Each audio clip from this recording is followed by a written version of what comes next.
The nature of the food for breakfast was 6 o'clock, was a so-called tea with garbage in it, terrible. And they also put into the tea a compound that destroyed all sexual desire in a human being. The couples themselves didn't drink that tea. They made their own tea. And for the pupils that they had, the boys that they selected, they didn't let them drink that tea either. They had their own little kitchenette, their own food. Tell me about that relationship. And about a slice of bread with a half a piece of margarine. The bread was maybe 3 ounces, dark bread, and that was breakfast after work. What was the nature of the work? No, the nature of moving earth, moving stones and earth for no purpose. The nature of the relationship between the capos and the young boys that you described. 90% of the couples were homosexuals.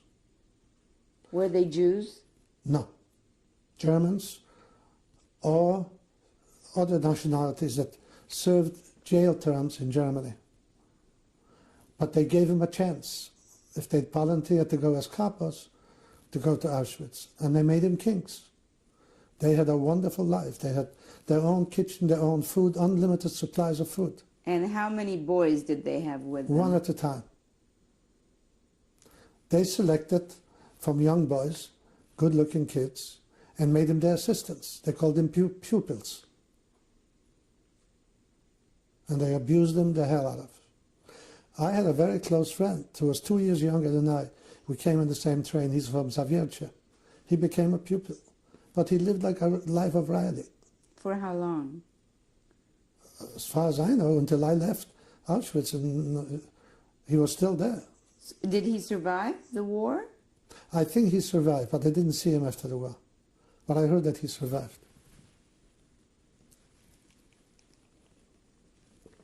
The worst part of it was, if the capo had a desire to be brutal for the kicks, at 2 o'clock midnight, he would wake up the whole barrack, chase us out, no matter what kind of weather it was, run us into the cold showers, people got heart attacks like hell, and then get us back into the things, for the kicks, just for the kicks.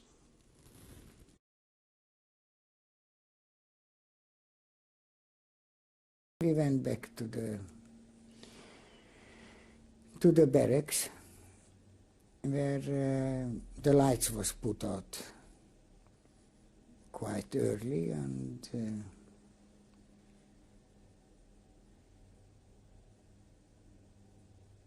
you had to sleep, or you could sleep, or you couldn't sleep. You had to be quiet. Why, each block had his own capo.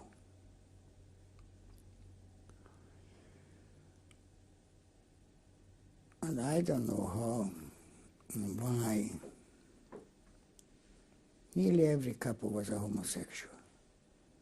Probably to get into that high position, and the chappie who was the capos of capos, a German, a Christian, who was a homosexual, big man, I remember him.